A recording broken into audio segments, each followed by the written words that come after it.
A man declares himself the Messiah. Then he converts to another religion, yet some of his followers claim this was the moment of redemption. This is the story of the Dönmeh. In the 17th century, a Jewish mystic named Sabbatai Zevi announced that he was the long-awaited Redeemer, and his message spread with astonishing speed.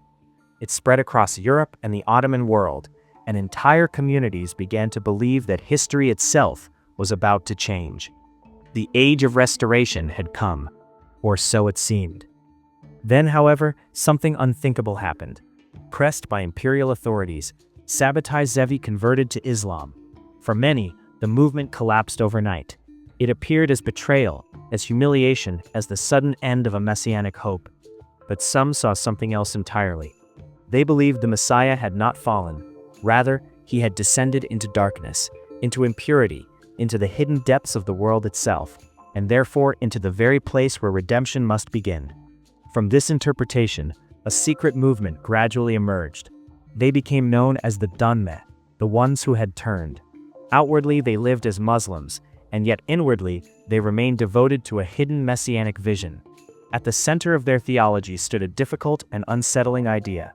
They taught that the sacred might reveal itself precisely where religion had drawn its strictest boundaries, and therefore, redemption might require crossing the law, not by merely obeying it. This disturbing ideology is known as antinomianism. The established order of religious law may be transformed, overturned, or even reversed. This conviction took ritual form.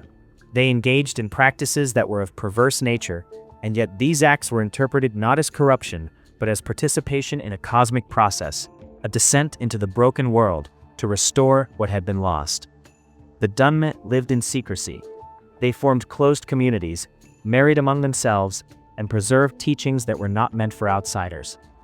They spoke one language in public and another in private, and thus they moved within ordinary society while carrying a hidden world within their own circles.